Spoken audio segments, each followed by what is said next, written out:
की भेंट चढ़ाते लाते से तेरे पास। आराधना की घड़ी में आते हैं हम तेरे पास। हृदय की भेंट चढ़ाते लाते से तेरे पास। आराधना की घड़ी में ये मधुर समय है, तुझसे हमारी विनय है। स्वीकार कर प्रिय यीशु, तुझ पर हमारी आस।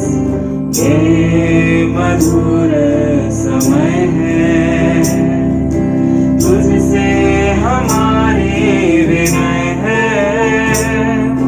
स्वीकार कर प्रिय यीशु, तुझ पर हमारी आस। आराधना की घड़ी में आते हैं हम तेरे पास। हृदय की भेंट चढ़ाते लाते से तेरे पास। आराधना की घड़ी में प्रार्थना है बल दे हमको, जीवन जल दे। हम तो हैं बेसहारे, तुझ पर भरोसा है खास। प्रार्थना है बल दे हमको, जीवन जल दे। हम तो हैं बेसहारे, तुझ पर भरोसा है खास। आराधना की घड़ी में आते हैं हम तेरे पास। हृदय की भेंट चढ़ाते जाते से तेरे पास। आराधना की घड़ी में आते हैं हम तेरे पास। हृदय की भेंट चढ़ाते जाते से तेरे पास। उस जगह तक पहुंचना है जो मंजिल है, और उस मंजिल में यहाँ पर हम लोग जैसे पढ़े थे उत्पत्ति 28:19 में बेतेल। उससे पर पढ़ो उत्पत्ति 28:19 में उसने उस स्थान का नाम बेतेल रखा, पर उस नगर का नाम एल। हाँ, इस जगह उस स्थान का नाम बेतेल था। बेतेल अर्थात परमेश्वर का घर। बेत का मतलब जैसे घर होता है और एल का मतलब परमेश्वर होता है, मतलब परमेश्वर का घर। उस जगह तक ये सीढ़ी का सिरा उस घर तक पहुंचता है जहां परमेश्वर का घर है। और ये सीढ़ी जो जाती है वो बहुत ही कठिनाई तो है जरूर, लेकिन उसका शुरुआत के पास बहुत सारे लोग खड़े हैं करके जो मैंने देखा। तो फिर ये बातें जो परमेश्वर तक पहुंचना अगर है हमें, तो हमें सीढ़ी का पहला पायदान पे पांव रखना जरूरी है। इन बातों को मैं सोच रही थी क्योंकि सीढ़ी का अंत वहां है जहां परमेश्वर है। सीढ़ी का अंत तक हमें पहुंचना, उस परमेश्वर से मिलना है। याकूब तो इस दर्शन को देखा और वो तो बहुत सारी बातों को किया और उस पत्थर का नाम और उस जगह का नाम बेतेल रखा जहाँ परमेश्वर का घर है। लेकिन जब मैं इसका अर्थ को देख रही थी, लिखा है कि जहाँ सीढ़ी का अंत वहां है जहाँ पर परमेश्वर है। इस बात से मुझे बहुत ज्यादा दिल में लग रहा कि किसी भी तरह से मुझे परमेश्वर तक पहुंचना है ना। तो ये जो है पढ़ेंगे हम लोग फिलिप्पी 3 उसका 13 और 14। उसका 13 और 14। हम लोगों को कुछ बातों को पौलुस प्रेरित जो लिखते हैं उनकी बातों के लिए हम लोग उस सीढ़ी से चढ़ते चढ़ते कहाँ तक पहुँचना है उसको हम लोग देखते हैं। फिलिप्पी 3 उसका 13-14। हे भाइयों, हाँ, मेरी भावना यह नहीं कि मैं पकड़ चुका हूँ, परंतु केवल यह एक काम करता हूँ कि जो बातें पीछे रह गई हैं उनको भूल कर आगे की बातों की ओर बढ़ता हुआ निशाने की ओर दौड़ा चला जाता हूँ, ताकि वह इनाम पाऊँ जिसके लिए परमेश्वर ने मुझे यीशु मसीह के में ऊपर बुलाया है। प्रभु का धन्यवाद हो। मैं एक काम करता हूँ, जो बातें पीछे रह गई उन बातों को छोड़ करके भूल करके आगे की ओर बढ़ता हुआ निशाने की ओर दौड़ा चला जाता हूँ। कितना सुंदर बात को बोला गया। बहुत सारी बातें हमारी जिंदगी में परमेश्वर से मिलने के लिए कुछ बातें जो है जो कमी है, जिन बातों को हमको भूलना जरूरी है और कौन बातों को अपनाना है, इन सब बातों को हम लोग यहाँ देखते हैं। तो हम लोग कैसे सीढ़ी में चढ़े, या सीढ़ी में चढ़े बोल सकते हैं, या आत्मिक रूप से हम लोग दौड़े, या आत्मिक रूप से चलने की बात है। सीढ़ी का मतलब ये नहीं कि सीढ़ी में ही चल रहे हैं, लेकिन हम ये बात कर सकते हैं कि सीढ़ी में चलना या फिर दौड़ना, जमीन पे दौड़ना या फिर उसमें धीरे धीरे चलना, किसी भी तरह से हम लोग को लक्ष्य की प्राप्ति करना है। यहाँ हम लोग कैसे जो देख रहे हैं इस वचन में कि लक्ष्य को देख करके ही हमें सीढ़ी चढ़ना है या दौड़ना है या चलना है। दूसरी बात देखेंगे कि हमें वहां जाने तक प्रयास करना है, खुद का भी प्रयास करना है। कैसे हम प्रयास करें, किन बातों को हमें छोड़ना है, कैसे हम आगे बढ़े, उसको हम लोग को सोचना है। तीसरी बात है कि परमेश्वर पर निर्भर रह करके हमको आगे बढ़ना है। जैसे हम लोग भजन संहिता 121 में पढ़ते हैं, मुझे सहायता यहोवा की ओर से मिलती है जो आकाश और पृथ्वी का करता है। तो वो परमेश्वर का हम लोग उस पर भरोसा रख करके एक लक्ष्य को देखते हुए रीति बातों को छोड़ करके परमेश्वर पर निर्भर होकर के दौड़े। चौथी बात ये है कि हम लोग चल रहे हैं या चढ़ रहे हैं, वहाँ आंधी तूफान की आ सकती है, मौसम एक जैसा नहीं रहता है। तो उस मौसम में हमें आगे बढ़ने के लिए क्या करना है, तूफान आने से भी नहीं डरना है, क्योंकि यीशु मसीह मेरे नाव में तो है। और ये नाव जब आंधी में हिलेगी तो भी मेरा प्रभु मेरे साथ है करके हम लोग अपने आप में दृढ़ विश्वास रखें और तूफानों में भी निडर होकर के चले। और हम लोग पांचवी बात देखेंगे कि हमारा स्वदेश जो है स्वर्ग में है।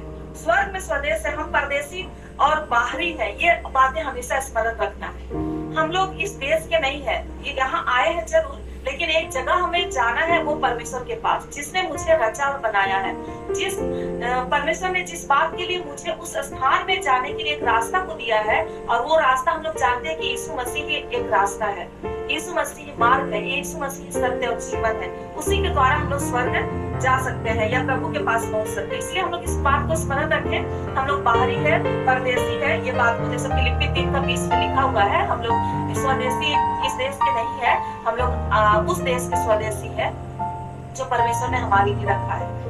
और छठी बात है, पीछे की बातों को भूल करके हमें जाना है। कई बार हमें बीते बातों को या दूसरों की बातों को याद कर करके रोना आ सकता है। हमसे किसी ने ऐसा किया वैसा किया, मेरे साथ अच्छा बर्ताव नहीं हुआ, चर्च में मुझे मौका नहीं मिला, इस तरह की बातों को छोड़ करके हम लोग हमेशा मेरा लक्ष्य यीशु मसीह है, परमेश्वर है, वहां तक मुझे पहुंचना है। और सातवीं बात है, अपनी पूर्ण अभिलाषाओं को पीछे छोड़ करके हमें आगे बढ़ना है। कई अभिलाषाएं आ सकती है, जैसे कुश्ती लड़ने वाले या मल्लयुद्ध लड़ने वाले क्या करते हैं, अपनी बहुत सारी इच्छा को छोड़ सकते हैं। हो सकता है उसके दोस्त लोग अन्य जाति में से जैसे पिक्चर जा सकते हैं या कुछ कर सकते हैं, लेकिन वो लोग अपना कसरत को नहीं छोड़ते हैं, अपना अभ्यास को नहीं छोड़ते हैं। उसी तरह हम लोग भी एक मसीही जीवन में प्रार्थना और दुआ और बाइबल पढ़ना, इन सब बातों को हम लोग को नहीं छोड़ना है। और उस निरंतर अभ्यास में हम लोग उस दौड़ में हमेशा आगे चलते जाएंगे। हम लोग और क्या क्या को हमें छोड़ना है निकालेंगे। इफिसी 4 उसका 22 से 25 तक, इफिसियों की पत्री 4 अध्याय उसका 22 से 25 तक हम लोग पढ़ते हैं कि तुम पिछले चाल चलन के पुराने मनुष्यत्व को जो भरमाने वाली अभिलाषाओं के अनुसार भ्रष्ट हो जाता है उतार डालो और अपने मन के आत्मिक स्वभाव में नए बनते जाओ और नए मनुष्यत्व को पहन लो जो परमेश्वर के अनुरूप सत्य की धार्मिकता और पवित्रता से सृजा गया है। आमीन, हालेलुया। हमारे पूरे पुराने चाल चलन, अगले जो भी चाल चलन था, पुराना मनुष्यत्व को जो भरमाने वाली अभिलाषाओं के अनुसार था उसको छोड़ करके आगे चल जाए। 29 पर 29 और 31 तक हम लोग पढ़ेंगे।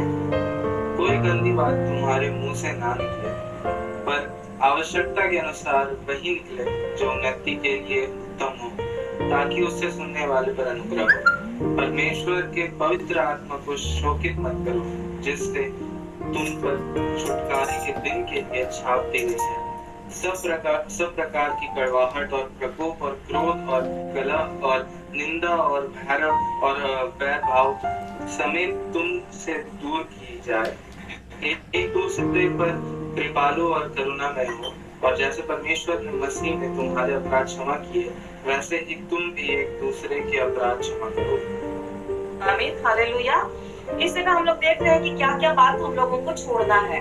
परमेश्वर का धन्यवाद हो इन बातों को छोड़ते हुए अभी जो हम लोग मेन पॉइंट पर जा रहे हैं कि ये सारी पिछली बातों को, जो 7 बातें हम लोगों ने देखा, उसको पीछे हटा करके हम लोग कैसे कैसे लोग सीढ़ी पर चढ़ सकते हैं, इस बात को हम लोग देखेंगे। उसमें मैं 5 पॉइंट बताऊंगी, 5 पॉइंट बताऊंगी। इस बात को हम लोग थोड़ा सा ध्यान लगाते हैं। ये जो सीढ़ी है उसके नीचे जितने लोग खड़े हैं सब लोग नहीं जा सकते हैं। जैसे धावक जो है एक लाइन पर चलता है, दौड़ता है, उस जगह खड़े होने के लिए हमें उद्धार पाने की जरूरत है, मन फिराने की जरूरत है, उद्धार पाने की जरूरत है। उस दिन से हमारी दौड़ शुरू होती है। इससे पहले जितना भी हम अपने मन के अनुसार चलते थे, ना तो हम मन फिराए हैं, ना इस संसार के जैसे, तो वो उन लोगों के लिए दौड़ नहीं है। इसीलिए ये जो वचन है, ये जो प्रभु के लिए दौड़ रहे हैं, प्रभु में बढ़ रहे हैं, ऐसे लोगों के लिए वचन है, परमेश्वर का वचन, और सबके लिए वचन है। लेकिन इस जगह सीढ़ी चढ़ने की बातें जो है वो उद्धार प्राप्त करने वाले विश्वासियों के लिए है। तो कैसे कैसे लोग सीढ़ी पर नहीं चढ़ पाएंगे, क्योंकि जब मैं स्वप्न में देखी कि बहुत सारे लोग चढ़ उतर रहे हैं, उतरने का तो नहीं, चढ़ रहे हैं, उसमें से कई लोगों को जो मैंने देखा उन्हीं बातों को मैं बता रही हूँ। सबसे पहले मैंने देखा एक बहुत ही मोटा व्यक्ति जो था, वो जगह को घेर करके रखा है और उसके चलते पीछे वाले बहुत नीचे दबे हुए हैं, मतलब नीचे नीचे ऐसे खड़े हैं। फिर किसी तरह मैं भी उस मोटे व्यक्ति को हटाते हुए, थोड़ा सा उनको साइड करते हुए मैं आगे बढ़ गई, उससे 2 सीढ़ी और आगे बढ़ गई। ये बात को जब मैं देखी तो सोची कि प्रभु ये मोटापा क्या है। तो हम लोग वचन पढ़ते हैं, मत्ती रचित सुसमाचार उसका 13 अध्याय उसका 15 पद हम लोग पढ़ेंगे। मत्ती रचित सुसमाचार 13 अध्याय उसका 15 पद। ये जो है मन का मोटा होना, कोई शारीरिक मोटाई नहीं है, ये मन का मोटा होना, इसके बारे में हम लोग पढ़ते हैं। क्योंकि इन लोगों का मन मोटा हो गया है और वे कानों से ऊंचा सुनते हैं और उन्होंने अपनी आंखें मूंद ली है।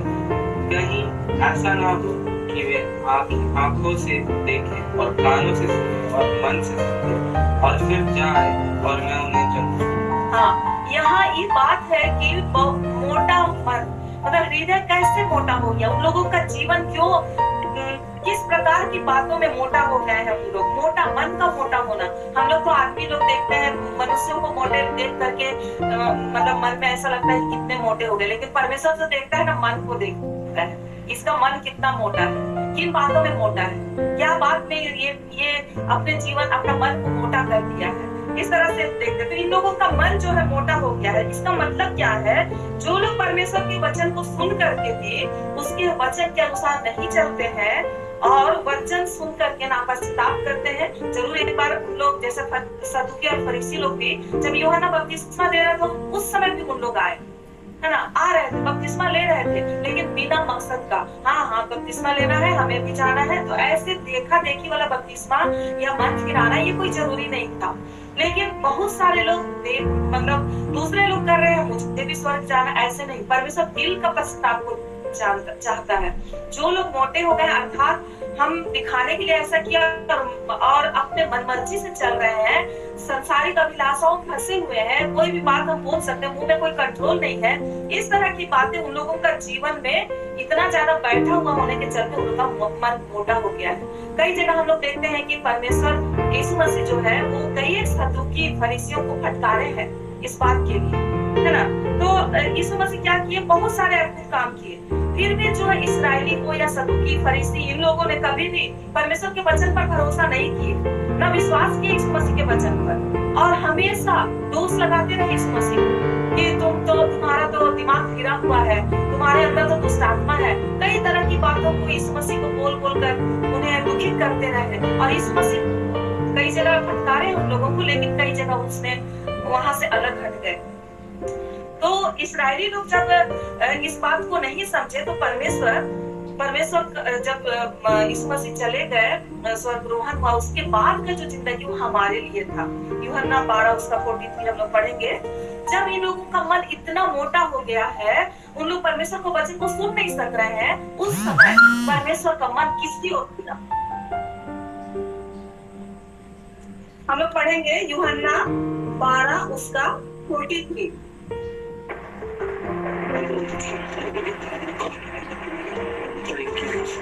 पढ़ेंगे हम लोग यूहन्ना 12 उसका 43। उसमें ऐसा लिखा हुआ है कि मनुष्यों की ओर से प्रशंसा उनको परमेश्वर प्रशंसा की अपेक्षा अधिक लगती है ना। तो परमेश्वर जो है वो मतलब इसका हम लोग देखते हैं कि वो जो भी दोष लगाने वाले लोग थे उन लोगों को परमेश्वर एक फटकार को दिया है ना।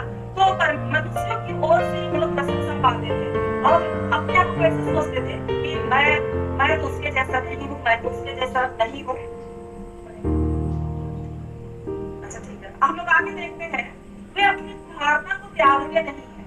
उन लोगों का मन जो है मोटा होने का मतलब ये है कि अपना धारणा जो पुरानी विचारधारा से चल उसको त्याग नहीं सकते। आज भी हम लोग मसीही लोगों में देखते हैं कई बार, मैं जो बोल दिया वही ठीक है, दूसरों का बोलना ठीक नहीं है, कितना भी आप कुछ कर लीजिए, इस तरह से मैं ही अच्छा हूँ, घमंड से भरी हुई आदतें हैं, व्यवस्था को जानते जरूर है लेकिन वे लोग उस पर चलने वाले नहीं है। ऐसे लोग बेटे अर्थात स्वर्ग के राज्य में प्रवेश नहीं कर सकते। ऐसे लोग जो एक सीढ़ी पे चढ़ते होंगे किसी तरह तो दिखाने के लिए, जैसे उन लोग उस ऊंचाई तक नहीं पहुंच सकते, बेटे का अर्थ है परमेश्वर लिखकर वहां नहीं पहुंच सकते, है ना। तो जब हम लोग प्रभु का वचन को हम लोग पढ़ते हैं, प्रेरितों के काम 28 अध्याय उसका 27 और 28, प्रेरितों के काम 28 अध्याय उसका 27 और 28 हम निकाल लेंगे। तो यहाँ पर प्रभु का वचन हम सबसे ये बोलता है कि यहाँ जो वचन है परमेश्वर का उद्धार का वचन किसके पास पहुंचाया गया? उद्धार का वचन जब अपने लोग उसका इनकार कर दिए, मन को मोटा करके परमेश्वर का वचन को नहीं सुने, तब किसके पास जाना? प्रेरितों के काम 28 उसका 27-28। क्योंकि इन लोगों का मन उसके साथ भारी हो गया है और उन्होंने अपनी आंखें बंद की है। ऐसा ना हो कि वह कभी आंखों से देखे और कानों से सुने और मन से समझे और फिरे और मैं उन्हें चंगा करूं। अतः तुम जानो कि परमेश्वर की इस सहायता की कथा हमारे आंखों के पास भेजी गई है और वो सुन सकते। हाँ, इस जगह हम लोग आ जाते हैं। इसके बाद हम 5 बात याद रखेंगे। परमेश्वर के इस उद्धार का संदेश हमारे तक पहुंच गई। अन्य जातियों की ओर जिसका मन मोटा हो गया, अपने लोग मोटे हो गए हैं, वचन को खा कर मन के अंदर परमेश्वर का कार्य नहीं हुआ, ऐसे लोगों का जो जिंदगी को परमेश्वर छोड़ करके अन्य जाति हम लोग जैसे लोगों को परमेश्वर ने अपना दिया।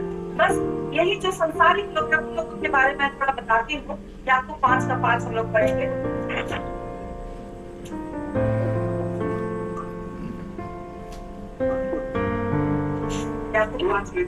पर वो विलास और बड़ा ही सुख होगा। तुमने इस वध के दिन के लिए अपने हृदय का पालन पोषण करके उसको मोटा ताजा किया। यहाँ पर हम लोग क्या देखते हैं कि पृथ्वी पर वो विलास में लगे रहे और बड़ा सुख होगा। पृथ्वी का सब वो विलास उस लोगों ने होगा। ऐसे लोगों के स्वर्ग के राज्य नहीं। इस संसार में लोग में ये पॉइंट देते थे कि हम इस संसार के नहीं है, स्वदेशी। इस संसार में लोग उस देश में है जहाँ पर हमें जाना है। तो इस तरह पहला पॉइंट हम देखा कि जो मोटे लोग हैं अर्थात जिसका मन मोटा हो गया है, वो लोग जब तक अपना मोटापा, घमंड का मोटापा बहुत सारा उन सब बातों को जब तक नहीं छोड़ेंगे वे स्वर्ग के राज्य में नहीं पहुंचेंगे। दूसरी बात मैं जब बताना चाहती हूँ कि उस सीढ़ी पर कौन थे? मद्यपान करने वाले, नशा करने वाले। हम लोग देखेंगे लय व्यवस्था 10वां अध्याय उसका 9 से 11। तो मद्यपान करने वाले सीढ़ी पे नहीं चढ़ सकते हैं। कारण उसमें क्या है? मद्यपान मतलब जो भी शराब का सेवन, चाहे दुनिया का कोई भी नशा, ये सब करने के चलते सीढ़ी के द्वारा परमेश्वर के पास नहीं पहुंच सकते हैं। वे लोग नीचे खड़े तो हैं लेकिन चढ़ नहीं सक रहे हैं। क्या कारण क्या है? पढ़ेंगे हम लोग लय व्यवस्था 10 उसका 9 से 11।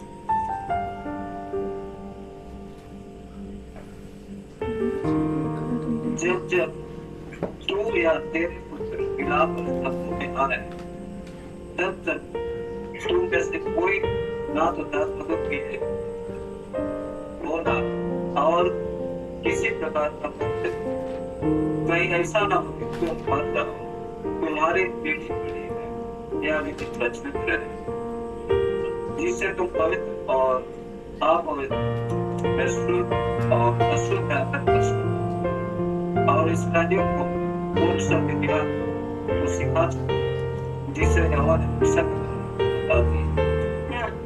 इसे हम लोग क्या देख रहे हैं कि जब हम लोग 10 पद में पढ़ते हैं, जिससे तुम पवित्र और अपवित्र में, शुद्ध और अशुद्ध में अंतर कर सको, है ना? क्या क्या शुद्ध है, क्या क्या अशुद्ध है, इस बात में हम लोग को अंतर समझना है। और जब भी हम लोग परमेश्वर के भवन में तंबू में आएंगे तो कोई भी दाग मत ना। इसका कारण क्या है? कारण यही है कि हम अपने ज्ञान इंद्रियों को सुस्त ना कर दें। इसका मतलब ये है कि हम अपना आत्मा ना खो दें। जैसे भी बहुत सारे लोग, हम लोग भी मुस्लिम परिवार में से आते हैं, जो हमारे पूर्वज लोग, हमारे घर के लोग, हमारे गांव के लोग, कई लोग शराब में जब नशे से चूक जाते हैं, लोगों को देखने से बहुत ही दुख लगता है। क्यों इन लोग अपने आपे को खो दिए, सारी चीज सोच और विचार को खो दिए। तो प्रभु के भवन में आने से पहले हमारे जीवन में इस तरह का बात नहीं होना चाहिए। हमारी ज्ञान इंद्रियां सुस्त ना हो, हम अपने आपा को ना खो। ये जो है परमेश्वर के घर बेतेल में जाने का सबसे बड़ा एक कारण हो सकता है। और हम लोग प्रभु कहता है कि तुम्हारे सभी पवित्र आत्मा को मंदिर है, जो इसको नाश करे उसको मैं नाश करूंगा। यहाँ भी लिखा है कि जो कोई इस तरह से आते हैं हम लोगों को मैं क्या करूंगा? नाश कर दूंगा। किसी भी प्रकार से तुम्हारे पीढ़ी पीढ़ी में ये विधि प्रचलित हो जाए, ऐसा ना हो कि तुम मर जाओ। इतनी बड़ी बात है। हमारा आत्मिक स्वभाव, यदि हम उद्धार की उस क्रिया में आए हैं, यदि मन फिराते हम आए भी हैं, फिर से हम पुराने पाप में चले जाते हैं, तो मेरे लिए कहाँ है? नरक जैसा जगह। तो बेतेल के घर में हम लोग फिर नहीं जा सकते दूसरे के द्वारा। इसीलिए हम लोग के जीवन में कोई भी नशा, किसी भी तरह का नशा हो, पैसे का नशा, घर द्वार का नशा, नौकरी का नशा, सुंदरता का नशा, गोल्ड बनाने का नशा, कुछ भी एक नशा होता है, उस सारे नशा से हम लोग छुटकारा पाते हैं। सिर्फ मेरा परमेश्वर जो मेरा यीशु मसीह सुंदर है, उस सुंदरता के हम दीवाने हो जाए। इस तरह से हम लोग संसारिक लोगों से अलग हट करके परमेश्वर की ओर हम लोग बढ़ते जाए। एक वचन हम लोग पढ़ते हैं, नीति वचन 23:20, नीति वचन 23:20।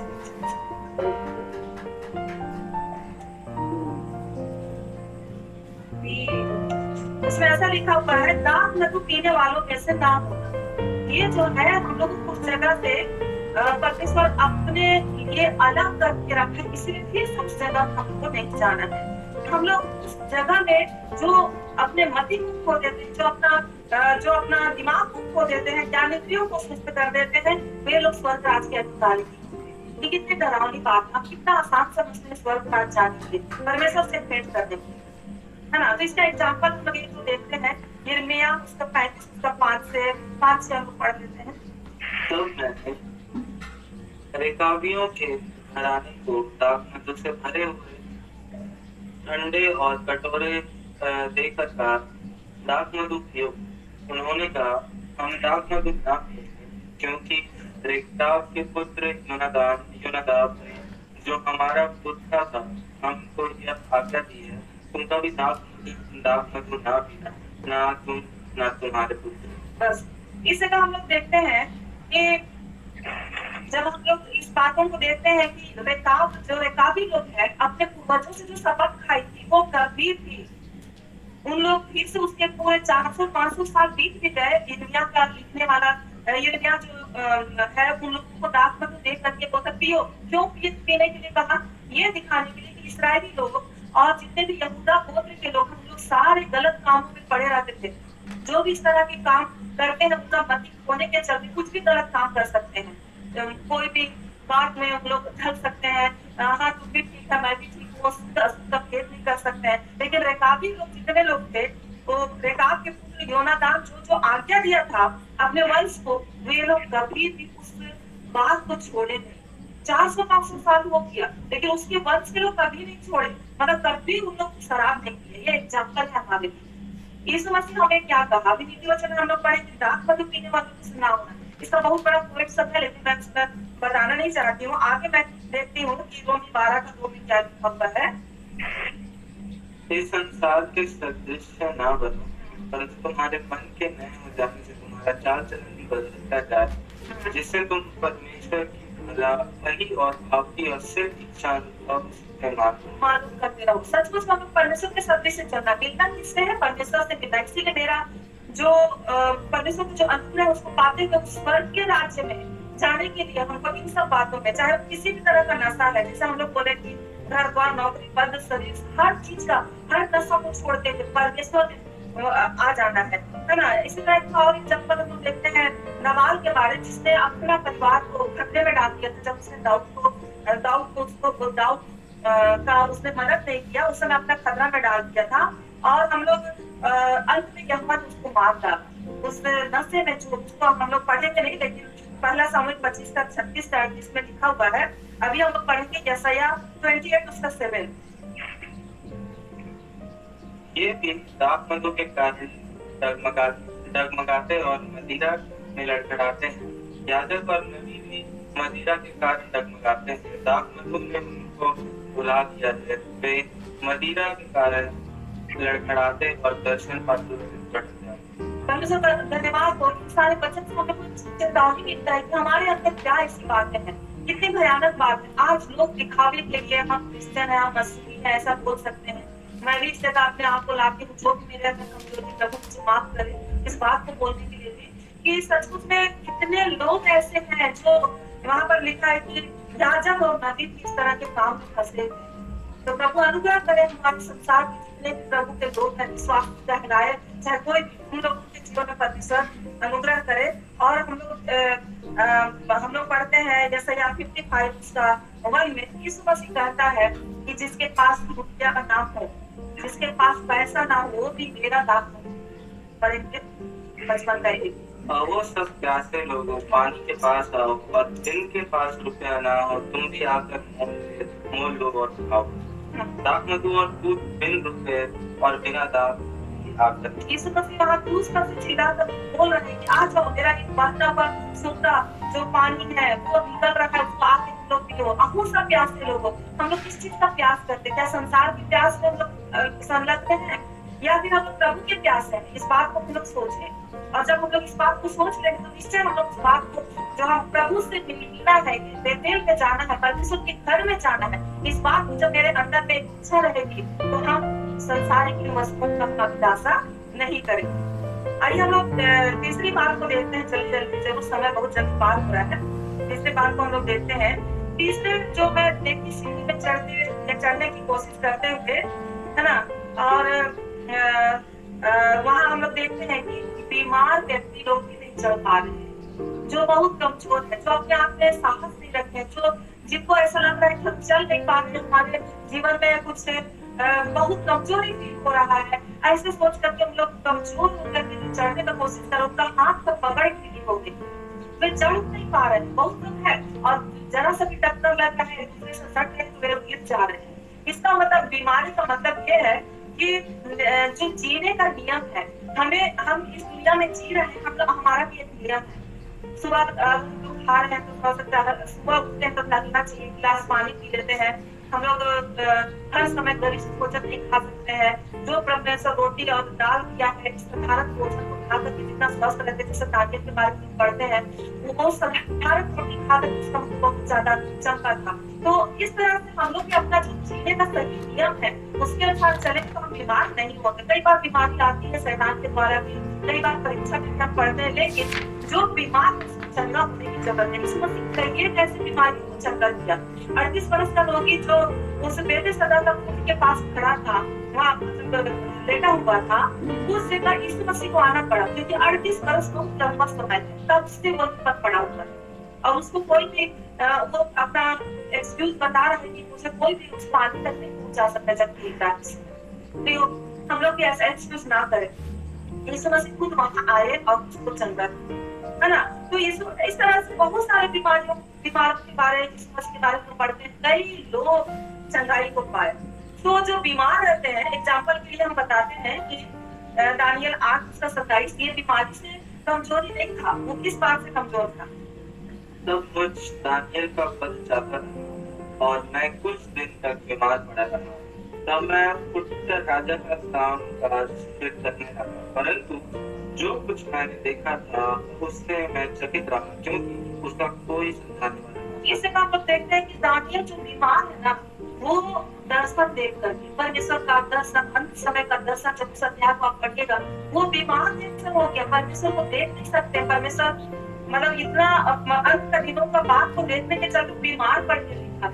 मतलब किसी भी तरह की बीमारी में जरूर ये परमेश्वर, ये बीमारी जो मैं बता रही, ये बीमारी हम लोग मतलब परमेश्वर की ओर से दर्शन के एक बीमार का मतलब है कि जो कमजोर हो जाते, जो बिस्तर में पड़े रहते हैं, बाहर नहीं निकल सकते। उसी तरह हम लोग प्रभु में इतना लीन हो जाए कि हमें दुनिया की बातें ना करें, दुनिया का जरूरी काम है वो सब हम लोग करें, लेकिन दुनिया में हम लोग उधर क्या हो रहा है, इधर क्या हो रहा है, वो सब बातें केवल परमेश्वर में लगे रहे। ऐसा हम लोग एक दीवानापन हमारे जीवन में हो जाने का। प्रभु मुझसे क्या करता है, प्रभु मुझसे क्या बात करता है, प्रभु मुझे क्या दर्शन आप देते हैं, इस तरह का जो बीमारी से हम ना करेंगे, लेकिन फिर से वो काम काज करने लगा। कहने का मतलब है जब हम प्रभु की ओर अपनी आंखों को उठाएंगे, वो हमें दर्शन देगा, हम उसके अनुसार काम करेंगे, उपवास करेंगे, प्रार्थना करेंगे, परमेश्वर के लिए काम करेंगे। और मत्ती 8:17 में हम लोग पढ़ते हैं, और प्रभु जो है हर बीमारियों को, दुर्बलता को दूर करता रहा। और इसे हम लोग पढ़ते हैं मत्ती 8:17, ताकि जो वचन यशायाह भविष्यद्वक्ता के द्वारा कहा गया था वो पूरा हो। उसने आप हमारी दुर्बलताओं को ले लिया और हमारी बीमारियों को उठा लिया। यहाँ प्रभु का जवाब परमेश्वर हमारे शारीरिक जो बीमारियां दुर्बलता है, चाहे मन की बीमारी, कुछ भी बीमारियों को परमेश्वर क्या किया, यीशु मसीह के द्वारा हमारे सारे पापों को, सारी दुर्बलताओं को उठा लिया, इसलिए हम उसको धन्य करें।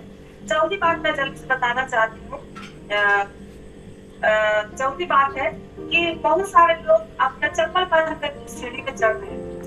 जो चप्पल पहनते हुए उन लोगों का बार चप्पल के द्वारा थोड़ा गिरने जैसा हो रहा है, हाथ का पकड़ निकाल जाना, चप्पल संभाल रहे इस तरह से। तो इसका मतलब हमने जो भी मैं देखी वचन में कि अपनी पुरानी जूतियां उतार कर सीढ़ी पर चढ़ना, पुरानी जूतियां मतलब जूती या चप्पल, इन सब बातों को उतार करके परमेश्वर के भवन में चढ़ना है, जहाँ परमेश्वर हमको एक पवित्र जगह है, पवित्रता से हमको प्रभु के पास पहुंचना है। कल हम लोग एक जो मैसेज सुन रहे थे इसी समय में, पवित्र परमेश्वर कितना पवित्र है। हम सबों के जीवन में परमेश्वर पवित्रता चाहता, पाँव की गंदगी अर्थात हमारा पुराना स्वभाव, अर्थात हमारी इच्छा, हमारा जितना भी मन की बात वो नहीं पूरी होनी चाहिए। परमेश्वर तेरी इच्छा क्या मेरे जीवन में, उसको पूरी होनी चाहिए। और हम लोग जैसे जानते हैं कि जब हम लोग जूते पहनते हैं उसके नीचे बहुत सारी गंदगी होती है। इससे एग्जाम्पल हम लोग देखते हैं निर्गमन 3:5। मूसा से जब परमेश्वर ने दर्शन दिया, मूसा को जब परमेश्वर ने दर्शन दिया तो उसने एक वाक्य कहा जो हमारे लिए बहुत इम्पोर्टेंट है। उसने कहा, इधर पास मत आ और अपने पाँव से जूतियां को उतार दे, क्योंकि जिस स्थान पर तू खड़ा है। आमीन, हालेलुया। और हम लोग इसे देखते हैं कि मूसा से जब बातचीत कर उस आग में से उत्तर दे रहा है और एक बात बोला कि जूता उतार, जूतियां उतार दो, मतलब जिस भूमि पर तू खड़ा है वो पवित्र है। जब पृथ्वी की इस भूमि में परमेश्वर की उपस्थिति झाड़ी के रूप में झाड़ियों में हो गई और उस जगह मूसा गंदे जूते से जिसके द्वारा वो चल फिर करके जंगल में घूम रहा था, उस जूतियों की जरूरत उस जगह नहीं है। पहले का अर्थ है कि अपने पाँव की जूती उतार कर मेरे पास बात करो, एक आदर सम्मान के साथ मेरे पास आओ। मेरी ये केवल बाहर की जूतियां नहीं है, अपने मन के अंदर से भी जूतियों को उतारना है। सेम यही बात है उसी से कहा,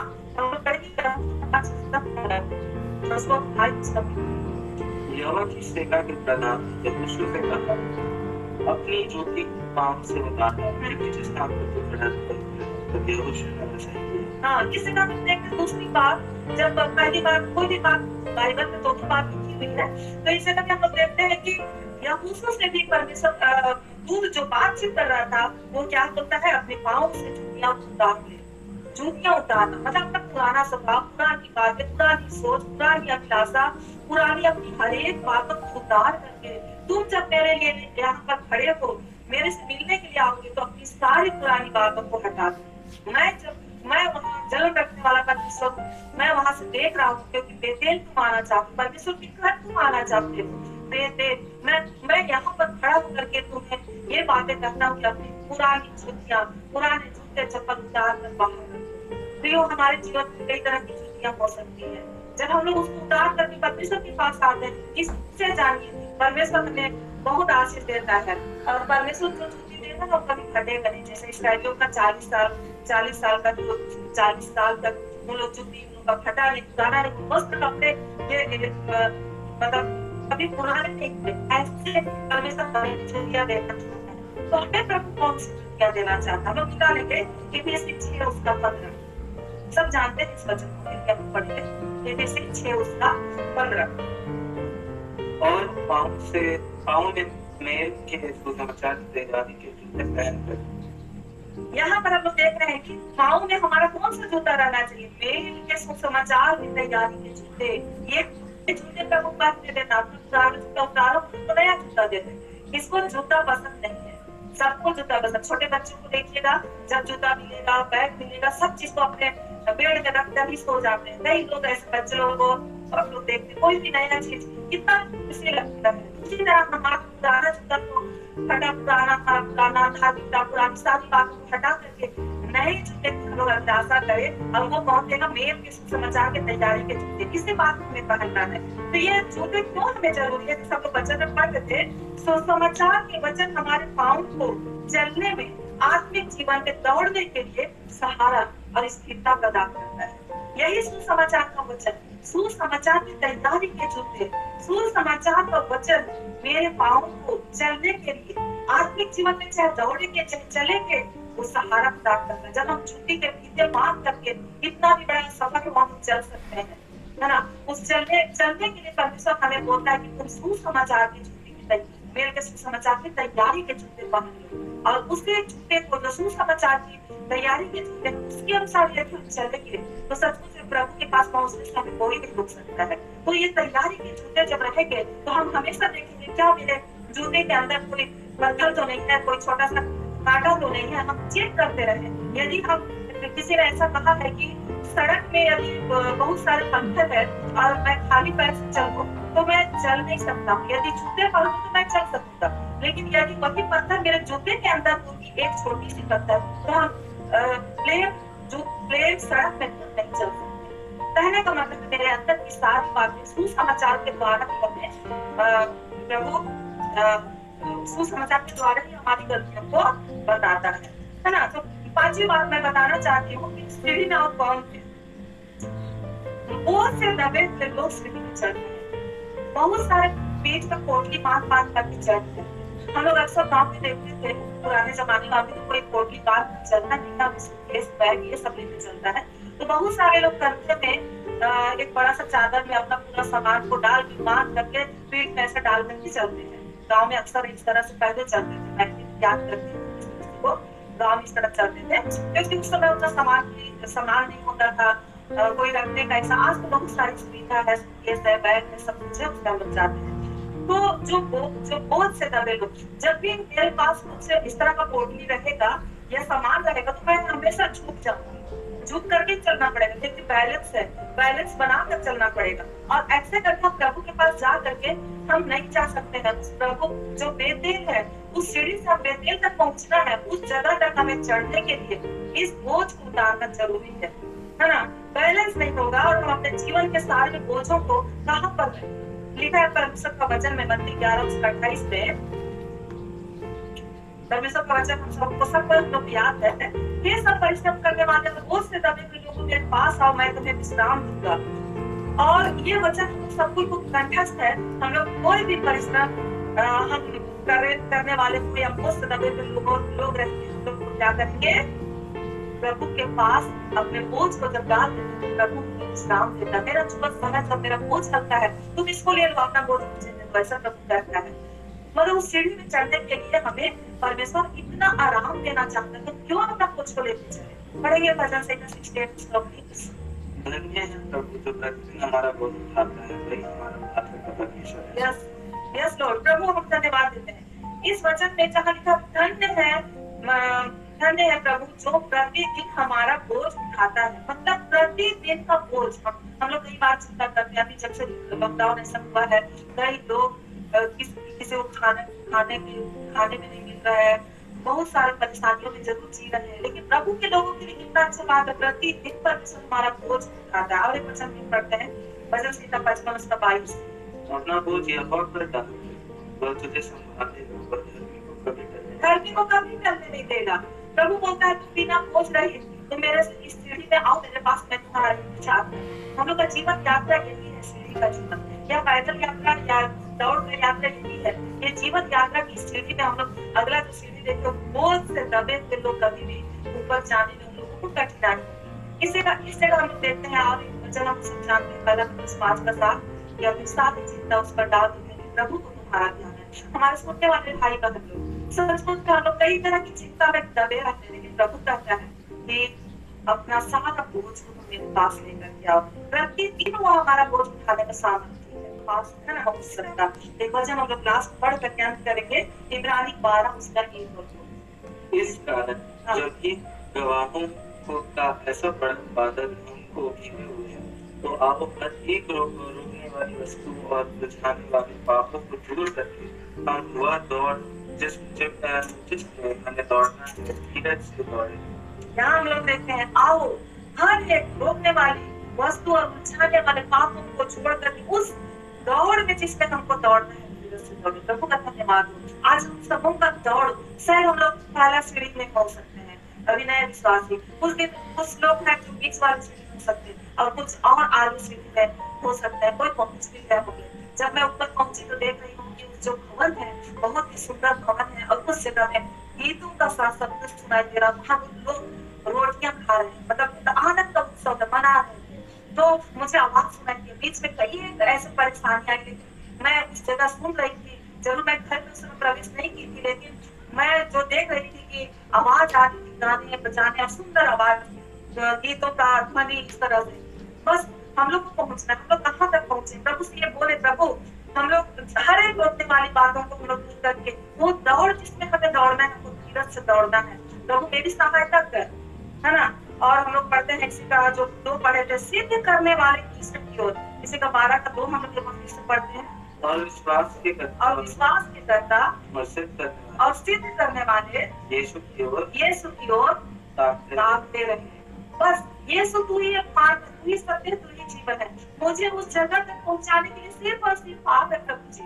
मेरे पापों को क्षमा करने वाले आप हैं, मेरे कमजोरियों को दूर करने वाले आप हैं। बस इसी बात पर अटल रहे और प्रभु को कभी ना छोड़े। उस